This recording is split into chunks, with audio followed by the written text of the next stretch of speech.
Brown, Commissioner of the Mayor's Office of Community Affairs. And we are thankful that so many of our admired community and spiritual leaders are gathering here in City Hall today. The death of Eric Garner was a tragedy that no family should have to experience. And today, we'll take part in a conversation about how to prevent future tragedies and to continuing to foster relationship between police and our communities. So I'd like to start off by making some introductions. First off, it's my pleasure to introduce Councilwoman Debi Rose, who has been a staunch advocate for Staten Island and who has been deeply engaged since day one. Councilwoman. Thank you. Just before he was put into a chokehold, this horrific incident, which happened in my district, was witnessed by the world. It precipitated an unprecedented response to the callous indifference that was witnessed on this video.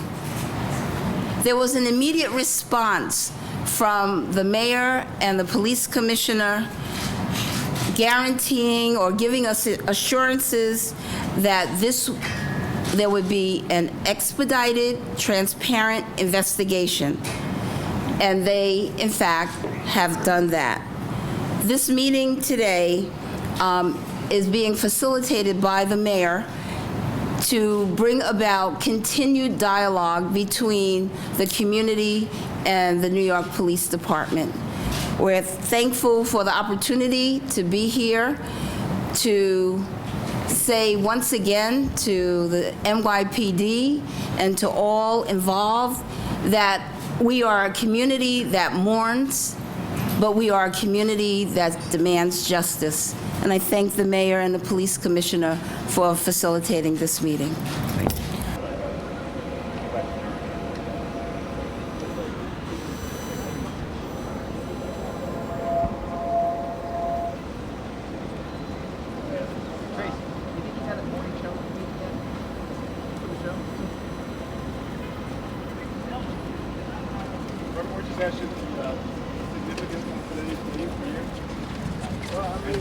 Significance is to try and get policies changed. I mean, I think that it is important that the mayor and the commissioner and others have to deal with the fact that the police department has to be transformed from the top to the bottom. And this is about policy. This is what we were told he ran on. This is what we expect to get. What specifically? Well, we're going to deal with that inside. What are you asking for? If we cannot get that, then we cannot run a city. Thank you. I'm joined by several people this morning. First, who speaks for the family, Bishop Evans, and our head of the region, Minister Kirsten Foy, and then one that helped to mentor me in civil rights, Reverend Herbert Daughtry. And we're honored that Cynthia Davis, who heads the chapter National Action Network in Staten Island, who called me on this. And we're honored to join the clergy in Staten Island. Let me be very direct. I think, Mr. Mayor, that you ran and captured the hope of this city because you seemed sensitive to the fact that we were caught in between two serious problems. One was violence in our community and crime. The other was police that had gone over the line, stop and frisk and others. And I think that your ability to show some sensitivity is what raised hope and gave you the plurality that you got to become mayor. But now I think we've got to go from that hope to actuality. And people feel that you are not just another politician, but that you're the transformational mayor that they look to be. The fact of the matter is, given the data that we are seeing in terms of these broken window kind of operations, it's disproportionate in the Black and Latino community. If Dante wasn't your son, he'd be a candidate for a chokehold. And we've got to deal with that reality. We're not talking about training.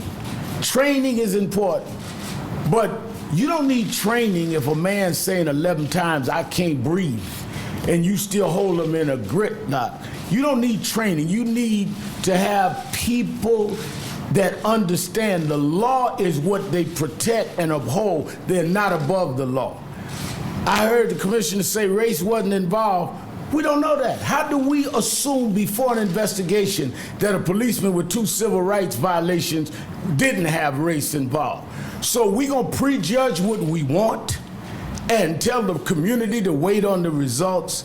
I think it is important that we do the business of transforming the police department without losing one beat in keeping crime and violence down, because we are the worst recipients of that as well. So I think many of us are willing to help in a real transformation, but we can't do it with window dressing. We can't do it, as you said, with just some proclamations. We've got to do it with real engagement. And if that's what we're going to do, then I think that I can speak for Nan and I and say that I will be there. We'll be the best friends. If we're going to just play spin games, I'll be the worst enemy, because I am tired of seeing people bury their kin. When I stood with Bishop Evans, this is a real man, lost his life.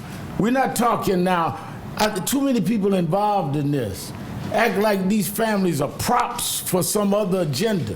This is real life.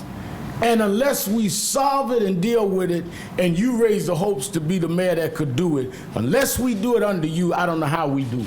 And that's why we've got to deal with the criminal justice issue, and we've got to deal with the policing issue. We've asked the feds to come in because that's the only time we've seen success. With Louima, we had to go to the feds. With Baez, feds. Rodney King, which I did in LA, with others, feds. The state courts seem incapable of breaking this kind of relationship with the police department. So yes, training is one of the answers, but until police know they will pay, and they will pay the same way people in our community and every other community has to pay when they do a crime, it will keep going. I think that Commissioner Bratton, who you told many of us who had questions about him, give him the benefit of the doubt, I think he was right when he said that you got to deal with training. But I also think, Commissioner, that the best way to make police stop using illegal chokeholds is to perk walk one of them that did. And when they understand they got to pay like anybody else that breaks the law, it will send a lesson that 10 training lessons will not give them. I didn't know if it was a time limit, so I just kept going. Thank you, Reverend Sharpton. Next, our Police Commissioner, Bill Bratton. Mr. Mayor, Reverend Sharpton, and all gathered here today, it's a pleasure to be here this morning to discuss the tragedy that occurred on Staten Island, but also to discuss the opportunities that arise from that tragedy. Last night at police headquarters at a meeting with the newly elected president of the NAACP, Cannell Brooks, who lives in Newark, he talked about the idea of, from this tragedy, that we take the opportunity to learn from it and to move forward. And the Reverend just talked about taking the idea of hope and actualizing that hope. And so what I've been attempting to do, working with the mayor, moving forward from the events in the 120th precinct, is to identify issues that may have contributed to the events on that day. As you're aware, for the last number of months since my appointment, we've been engaged in a major reorganization and re-engineering the NYPD to identify where are we doing well, where are we not doing well, and where might we do better. One of the areas that has clearly been a focus of our attention, it was referenced by the Reverend Sharpton, but I would disagree in some respects with him on the issue, is that of training. Training is absolutely the essential catalyst for, out of this tragedy, finding opportunity.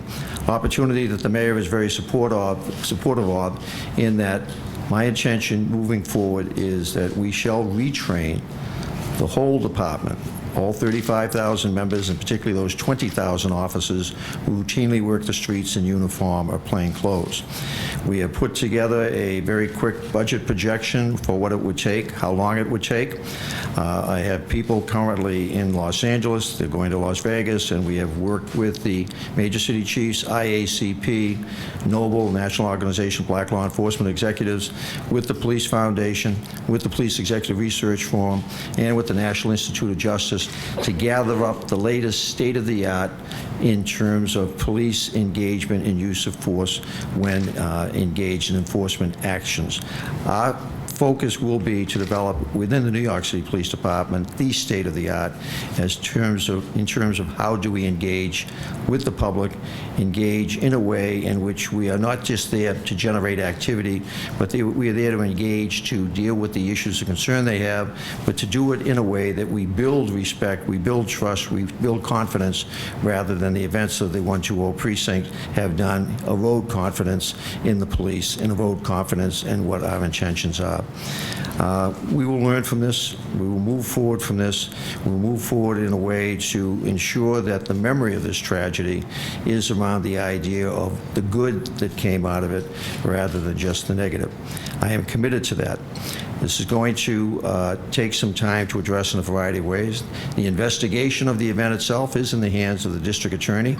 We have our internal affairs unit supporting that investigation and doing the parallel administrative investigation that will be so necessary. So that's a prescribed process that we need to all work within and have patience with to get the facts, all the facts upon which to make decisions. But in the meantime, that we are moving forward with the identified issues that have surfaced as a result of the 120, as well as the re-engineering process. This is an organization, the largest in the country, arguably one of the greatest, that has been deficient, from my perspective, in the training it gives to its officers as we ask them to, when they see something, to do something. But to do something in a way that they understand that they have wide range of discretion to work with. Move along. Summons, admonishment, potential arrest, and if resistance is met, then use of force. But at every stage of that, to give them better training than we have done in the past. And we're not talking about a one-shot event. We are talking about certainly a retraining at the moment, but every year going forward, bringing our officers back for 3, 4, 5 days, whatever it will take to keep them contemporary with state-of-the-art. The mayor and I, in our discussions over this past week, that he is fully supportive of, fully in agreement with this need and this urgency, and the commitment that we are making to the public of New York, to the public that we serve, and to the public that we also rely on in our democracy, that we must understand that public safety is just not the responsibility of the police. It is a joint responsibility with the community.